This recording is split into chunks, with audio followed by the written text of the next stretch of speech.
Hello learners, today in this video we are going to learn 8th standard science chapter number 3 force and pressure. We have already familiar with buoyant force which acts in the upward direction on the object immersed in fluid. Before we get started, let's take a look at the agenda. In this session, the first module is Archimedes Principle, where we will acquaint ourselves with Archimedes Principle and uses of this principle, followed by the next module, that is density of substance and relative density.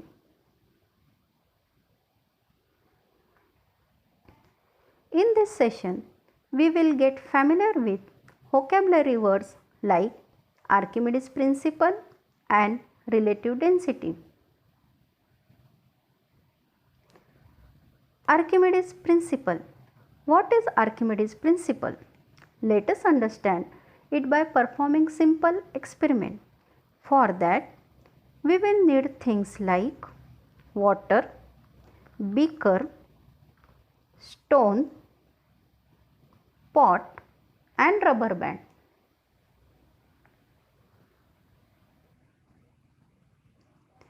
You can try an Archimedes Principle experiment at home also. Take a long rubber band and cut it at one point.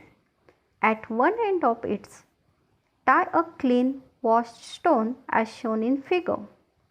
Now, hold the other end of the rubber band and make a mark there.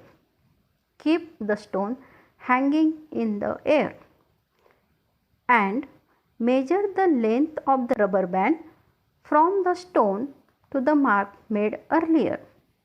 Now take water in a beaker and hold the rubber band at such a height that the stone sinks in it.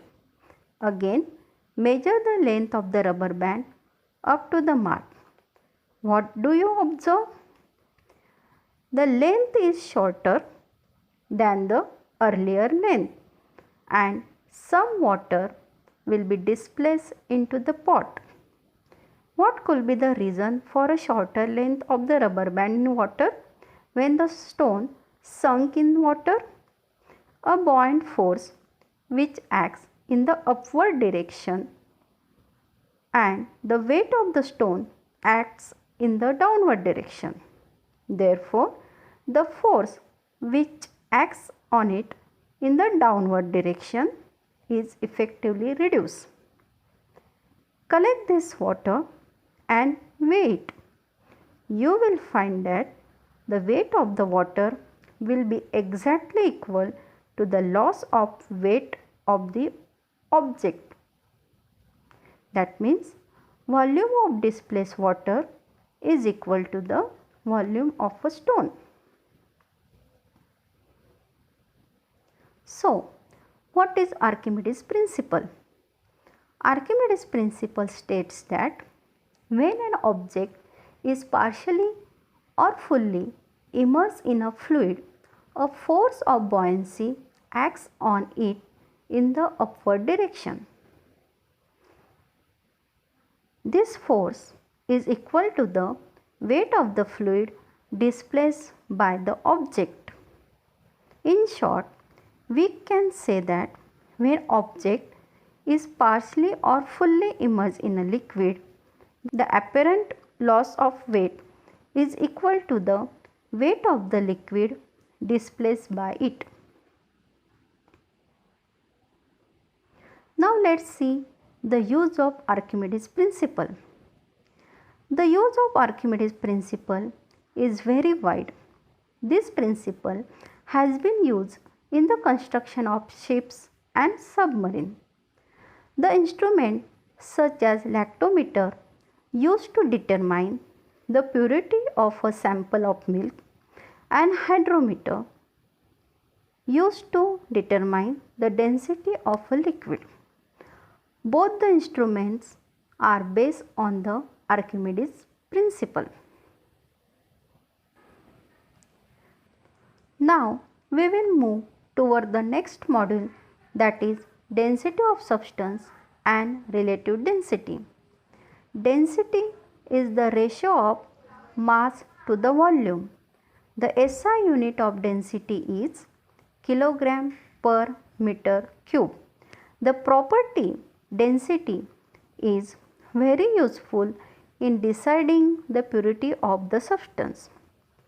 The relative density of a substance is expressed with respect to the density of water. Relative density is the ratio of density of substance to the density of water, this being a ratio of two equal physical quantities. Therefore, it has no unit. Relative density of a substance is also called its specific gravity. Now let's summarize what we have learned in this session. Students got familiar with Archimedes principle by performing simple activity and uses of this principle. Then they come to know the terms density of substance and relative density.